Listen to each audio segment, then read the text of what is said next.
iyadoo xilliyadan oo kale iskuulada Kenya guud ahaan ay ku hawlan yihiin imtixaanaadka xiritaanka iskuulada ayaa maanta waxaa iskuulka hoose sare ee Al-Xigma lagu qabtay munaasabad si weyn loo soo agaasimay isla markaana ay ka soo qayb galeen mas'uuliyiin ka kala socotay hay'adaha samafalka ee qaabilsan waxbarashada xirada qaxootiga Xagadheer oo kala ah hay'adda LWF iyo Window Trust waalidiin arday iyo dadweyne aad u fara badan ugu horreynna waxaa daafuray munaasabada maamulka iskuulka hoose sare ee Al-Xigma oo kamid ahaa iskuuladii saddexda ah ee ugu horeeyay gobolka Waqooyi Bari imtixaanaadkii qaran ee sanadkii aan soo dhaafnay 2017 maamulaha ayaa hadalkiisa u dhigay sida tan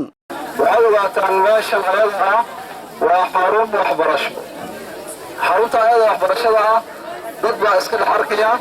dadna way iska dhexaynaya qofka iska dhex arkaya waxa weeye dadaalkiisa iyo waxa uu muujiyo qofka iska dhexwaayaan waxa uu tahay tusaale inuu dib waxa weeye u soo kiciyo xururtiisa ku dadaal xaqiiqada idinka warmaya meesha ayada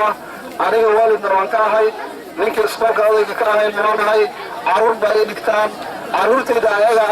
waxa weeye kaalinta iyo waxa ay kirsadaan in shaqastaan ay ku leeyihiin waxa ay shaqasanin kurmala marka waalidkii waxa laga doonayaa maadaama aad dadaalayso unugaagan meel fiican aad doonayso dhaqaalihiina aad bixinayso inaad iskuulkaaga ka warqabto ardadii inaad la shaqayso macallimiintii inaad noqoto waalid macaan waalid wax kas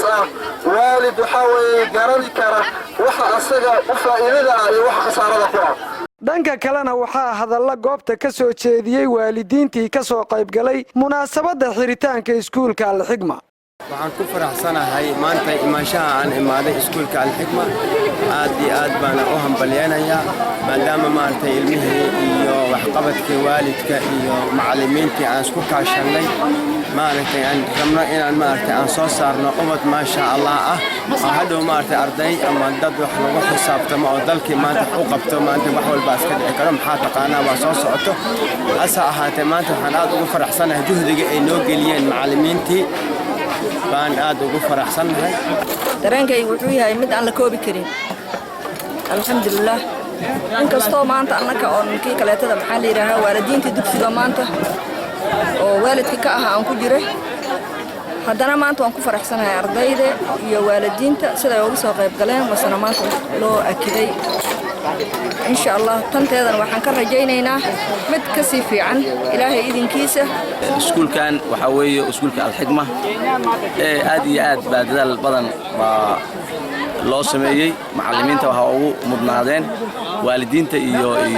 jamacada Soomaalida waxay tiraahdaa jamacada wada jirba wax ku gooyaan haddaana jamacada isqabsanin oo dadaalka aan sii laalaabin waxa weeye ma foosayno qaxootigan waa xaro qaxooti inta badan dadku wuxuu isugu nabahayaa ciyaalka faa'iidadooda si kastaba ha ahaatee waxaa abaalmarimo la guddoonsiiyey ardaydii galay kaalimaha hore imtixaanaadka hordhaca oo ujeedkiisu yahay ogaanshaha ardayga iyo heerkiisa waxbarasho waa Bashiir Gaxnuug Kalsan TV